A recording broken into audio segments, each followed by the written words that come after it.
Culture and tradition are unique to every part of our country. And in every region, our unique set of circumstances help shape the dance, art, culture, music, and even the food, sport, and way of life.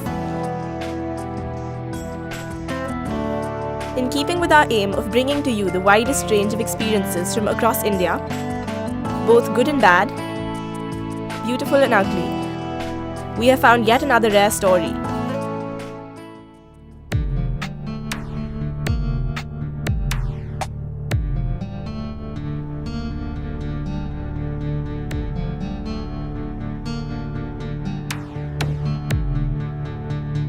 In a remote and forested mountainous corner of Arunachal Pradesh in the northeast of India, villagers from the Adi tribe get together on a cold winter day each year to head out on a community hunt.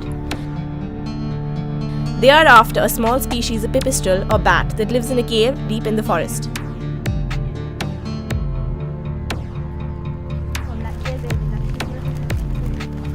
The festival is also seen as an opportunity to bring the tribe together and for them to bond and reunite.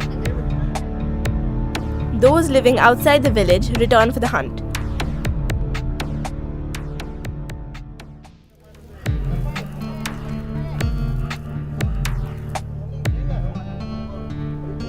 The whole village, women and children included, head out at 4 in the morning on a cold, dark January day and walk several hours from their village carrying long bamboo poles and woven palm mats to carry out the operation.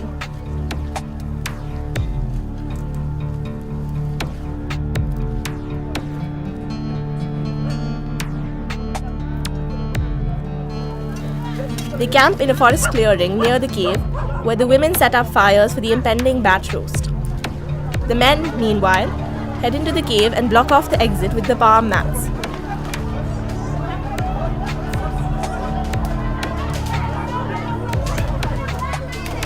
The bats panic when the bamboo poles are waved at them and make for the exit of the cave.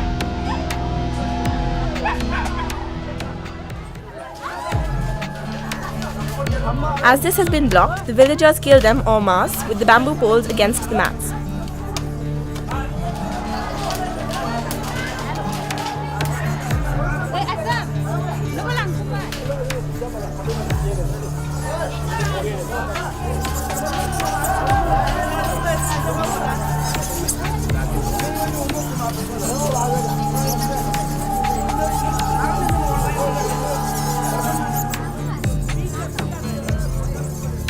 This year, over 2,700 bats were killed, tells us the village headman.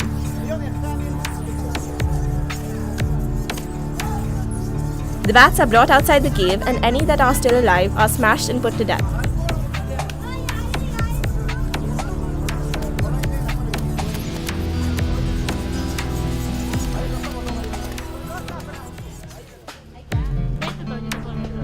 The feast then starts and the villagers partake of the huge quantity of meat that they have generated.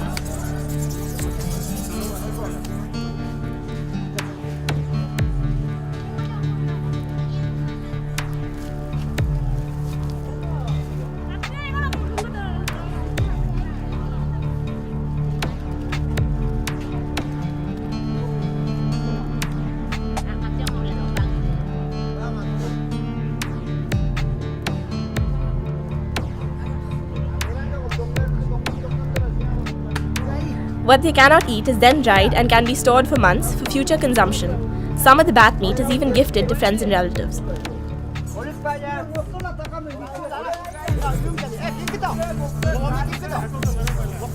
So, while people in urban cities may look down upon this age-old tradition, commenting that it is perhaps inhuman or uncivilized, the people of the Adi village believe that killing the bats in hordes only once a year actually helps to maintain the natural demographic of the bat population. It has been reported that the bat population in this cave has actually increased over the years, perhaps as a complicated result of their restricted yearly culling. Wilderness Films India has a policy of not interfering with our documentary subjects. We do not prevent a leopard from killing a barking deer, and instead preaching to it the merits of soya and vegetarianism. We do not stop practices that in our narrow urban vision are cruel, unhygienic or inconsiderate.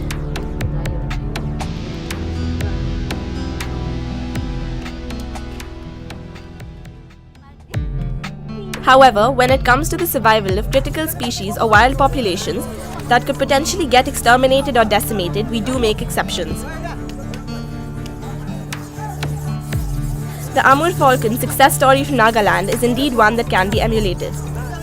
We took it upon us to neither preach nor throw the rulebook at the villagers, but have a sensitive discussion with them and convey our viewpoint on bat conservation and wilderness ethics.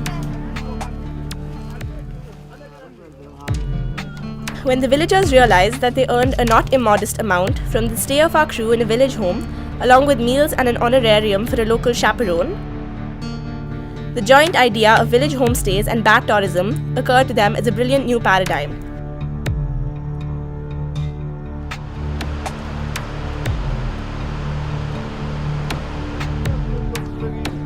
Now, they are in distant communication with us and in a conversation through the village headman. The villagers have agreed to end this 200-year-old cultural and culinary practice of theirs in lieu of suitable ecotourism rehabilitation.